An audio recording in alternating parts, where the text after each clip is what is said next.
Alright, this is day 208 of me trying to create the next Harry Potter book series, and I've given myself 10 years for this goal. Now for the documentation, I have the main the main problem I've been struggling with today has actually been writer's block, and that is a problem I thought I didn't have, but when I look back, I've had a few days where I just couldn't. I know it just took a long time to find a scene I wanted to write, or I just didn't write anything at all almost. For example, today I can actually show you, as I always say. I wrote not like a scene, I wrote from a character's POV, and just to like get some more like emotion in there and understanding who the character is. In this case, it was the antagonist I wanted to like explore emotionally, and what does he want, what does he fear, etc. So it was kind of just a bit of a rant today, but I didn't find a scene I wanted to write. And I think the main reason for that was writer's block. And in my opinion, I did a little research with ChatGPT afterwards to figure out like how can I actually solve this problem, because there's probably a lot of people that is watching this that might have writer's block right now even. So I'm going to show you. So what I did today, I'm going to tell you afterwards what I do, what I'm going to do to remove this problem as well. This is the only thing I did today. I wrote this section here, and that was just a rant. That was just a rant about the antagonist and who he is. Garrick Thorne is his name. So now to the writer's block issue. How do you solve it? I first learned from ChatGPT what it actually was, and by the way, ChatGPT takes resources like from Stephen Pressfield, The War of Art, etc. So it's actually like legit information which ChatGPT is using. I use Plus as well, and it always like tells the truth and gives good sources and what sources it actually uses. So it's a good place to get personalized information.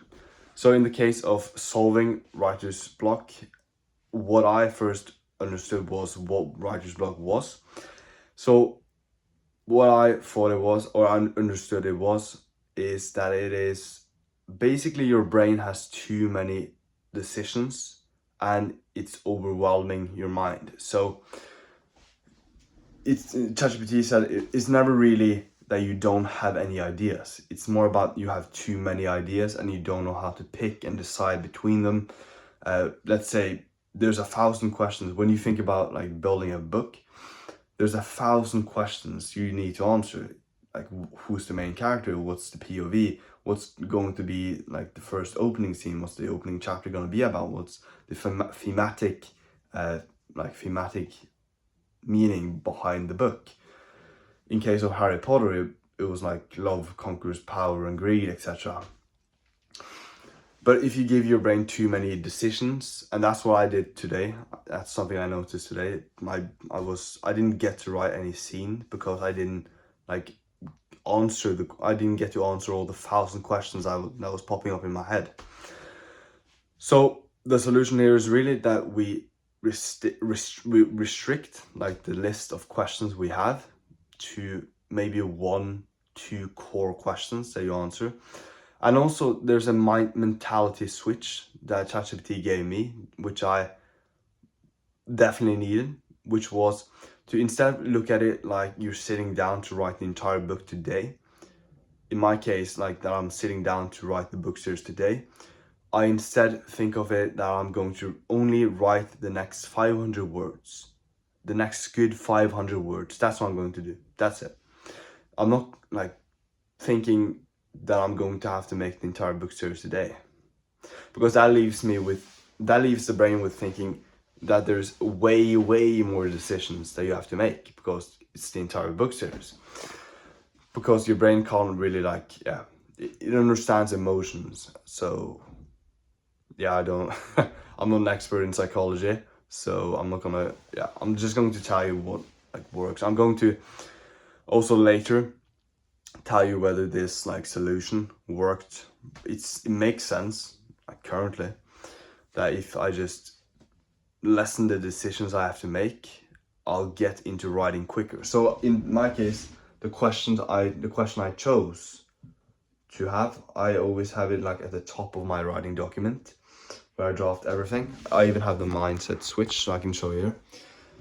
So the first thing I see on the top of my document here is very important mindset. You're not writing the book, you're writing the next honest 500 words. So basically thinking you'll write the entire series today will make you overwhelmed. That's all your brain needs to agree to, writing the next 500 words.